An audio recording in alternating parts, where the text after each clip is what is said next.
Good morning students. Today we start the next topic of control coordination, that is nervous system. आपको याद होगा कि last जो हम लोगों ने क्लासेस अटेंड किया होगा उसमें हमने सबसे पहले स्टार्ट किया था कुछ इम्पॉर्टेंट टर्मिनोलॉजी जो मेनली हम लोग यूज़ करते हैं कंट्रोल कोऑर्डिनेशन के लिए। उसके बाद हम लोगों ने स्टार्ट किया था एनिमल्स के अंदर कंट्रोल कोऑर्डिनेशन, जहाँ पे हम लोगों ने ये देखा था neuro endocrine, mainly neuro endocrine junction, या मेनली इसी को कहा जाता है कि जब भी ये प्रोसेस करवाई जाती है एनिमल में तो इनमें दोनों चीज़ें मिलती हैं जिसको कहा जाता है न्यूरो एंडोक्राइन सिस्टम। मतलब नर्वस सिस्टम भी इन्वॉल्व होगा, केमिकल कोऑर्डिनेशन भी होगा, और जो केमिकल कोऑर्डिनेशन होता है वो हार्मोन के लिए यूज़ होता है। तो हम लोग पढ़ रहे थे नर्वस सिस्टम में। लास्ट क्लास में हम लोगों ने नर्वस सिस्टम का स्ट्रक्चर देखा था, या कह लें न्यूरॉन का स्ट्रक्चर देखा, जो क्लास 9th में भी आप पढ़ के आए थे। फिर हम लोगों ने इम्पल्स के बारे में पढ़ा कि इम्पल्स कैसे ट्रैवल करती है। फिर सिनेप्स के बारे में स्टडी किया, जो जंक्शन होता है दो न्यूरॉन के बीच का। तो आज हम लोग पढ़ेंगे नर्वस सिस्टम का नेक्स्ट पार्ट, जिसमें हमें पढ़ना है इनके एक्शंस के बारे में कि कितनी तरह की नर्वस एक्शन होती है। ओके, उसके बाद जो नर्वस एक्शन होती है उसी का एक पार्ट सबसे इम्पॉर्टेंट है जो है रिफ्लेक्स एक्शन। तो हम लोग उसकी इम्पोर्टेंस की स्टडी करेंगे। फिर हम लोग डिटेल में एक कंबाइंड स्ट्रक्चर देखेंगे कि कैसे नर्वस सिस्टम अपना फंक्शन परफॉर्म कर रहा है। ओके, तो सबसे पहले हम लोग स्टार्ट करते हैं नर्वस सिस्टम में टाइप्स ऑफ नर्वस एक्शन, कि नर्वस जो सिस्टम होता है उसमें कितने तरह के एक्शंस होते हैं। तो नर्वस सिस्टम में टोटली 3 टाइप्स के एक्शंस होते हैं, जो कि हैं रिफ्लेक्स एक्शंस, वॉलेंट्री एक्शंस और इनवॉलेंट्री। सबसे पहले ब्रीफ में आपको एक ब्रीफिंग कर दूं कि आखिर ये एक्शंस होते क्या हैं। तो जो रिफ्लेक्स एक्शन होते हैं ये स्पॉन्टेनियस या क्विक एक्शन होते हैं जो विद इन मिनट या विद इन सेकेंड परफॉर्म होते हैं, और इसके लिए हमारा ब्रेन इन्वॉल्व नहीं होता। केवल एक अकेला ऐसा फंक्शन है हमारी बॉडी में जिसमें ब्रेन इन्वॉल्व नहीं होता। ठीक, दूसरा होता है वॉलेंट्री एक्शन।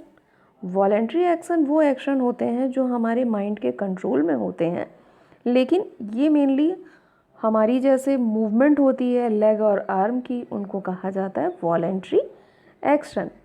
और नेक्स्ट होता है इनवॉलेंट्री एक्शन। यहाँ पे भी हमारा ब्रेन इन्वॉल्व नहीं होता, लेकिन ये इंटरनल ऑर्गन के लिए फंक्शन करवाते हैं कंट्रोल कोऑर्डिनेशन का।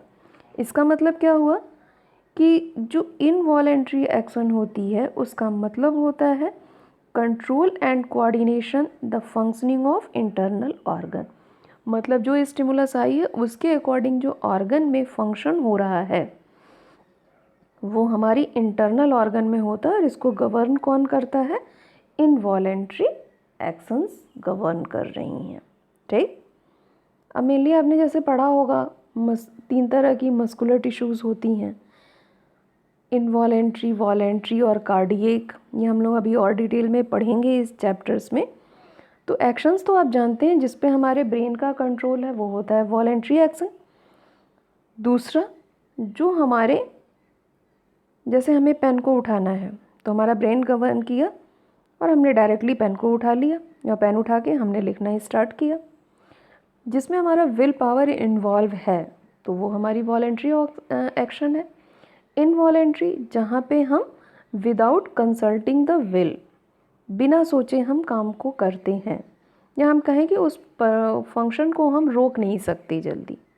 ठीक, और ये ज़्यादातर इंटरनल ऑर्गन में होती है इनवॉलेंट्री, और जितने आउटर हमारे एक्सटर्नल ऑर्गन होते हैं वो कंसर्न्ड होते हैं बेसिकली हमारी वॉलेंट्री एक्शन के लिए। ओके, तो आपको ये चीज़ क्लियर हो गई होगी कि रिफ्लेक्स एक्शन जो होता है वो स्पॉन्टेनियस या क्विक मूवमेंट होता है। वॉलेंट्री एक्शन वो होता है जो हमारी कंट्रोल कोऑर्डिनेशन के लिए एक्सटर्नल ऑर्गन कोई फंक्शन परफॉर्म करे। इनवॉलेंट्री एक्शन जो कंट्रोल कोऑर्डिनेशन के लिए इंटरनल ऑर्गन में फंक्शन हो रहा है उसको कहा जाता है इनवॉलेंट्री एक्शन। ओके, तो मेनली हम लोग देख लेते हैं एक बार, क्योंकि रिफ्लेक्स एक्शन जो है वो इम्पॉर्टेंट है बोर्ड के पॉइंट ऑफ व्यू से, और यहाँ से 3 मार्क्स का क्वेश्चन आता है कि व्हाट इज़ रिफ्लेक्स आर और एक्सप्लेन रिफ्लेक्स एक्शन। ओके, तो सबसे पहले जैसे ये सेंसरी न्यूरॉन है, सेंसरी न्यूरॉन मतलब इसने कहीं से मैसेज को कंसीव किया। जैसे आप समझ लो कि कोई भी गर्म बर्तन है, एकाएक जब हमारी फिंगर टिप उससे टच करती है तो बिना सोचे तुरंत हम क्विक एक्शन करते हैं और हट जाते हैं। दूसरा ये होता है कि जैसे मान लो कोई इंसेक्ट गिरा, मान लो लिजर्ड ही गिर गई या कॉकरोच ही गिर गया, उससे कोई हमें हार्म है नहीं है, लेकिन क्या होता है तुरंत हम लोग अपनी पोजीशन से हट जाते हैं। इसको कहते हैं रिफ्लेक्स एक्शन। अभी आप एक बार रिफ्लेक्स एक्शन और पढ़ेंगे जो ब्रेन का पार्ट होगा मेडुला ऑब्लंगेटा का।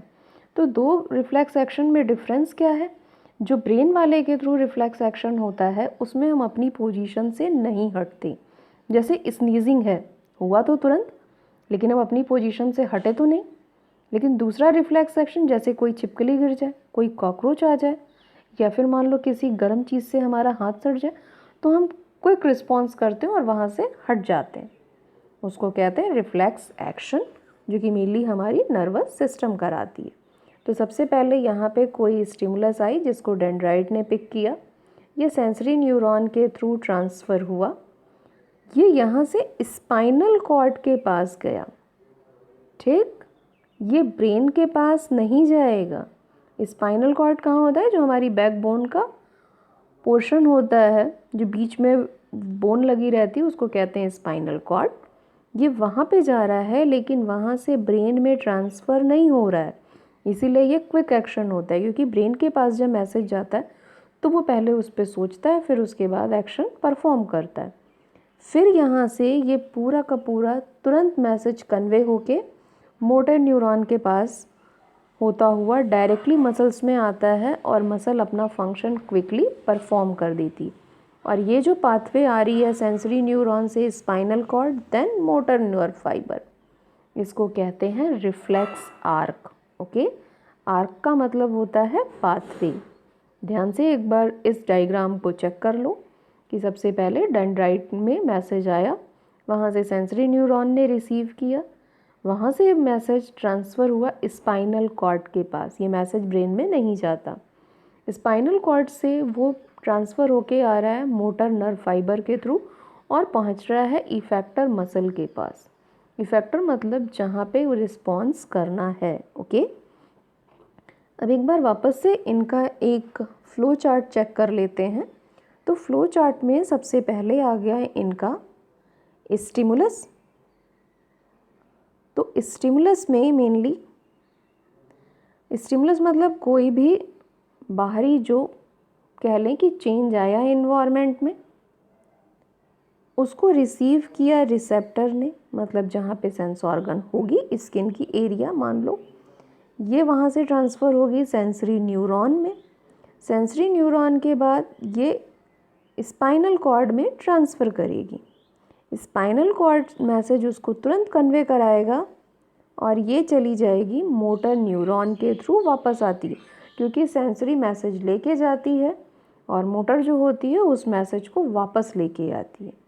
फिर ये पहुंचाएगी उस ऑर्गन के पास। अब इसको कहा जाएगा इफेक्टर।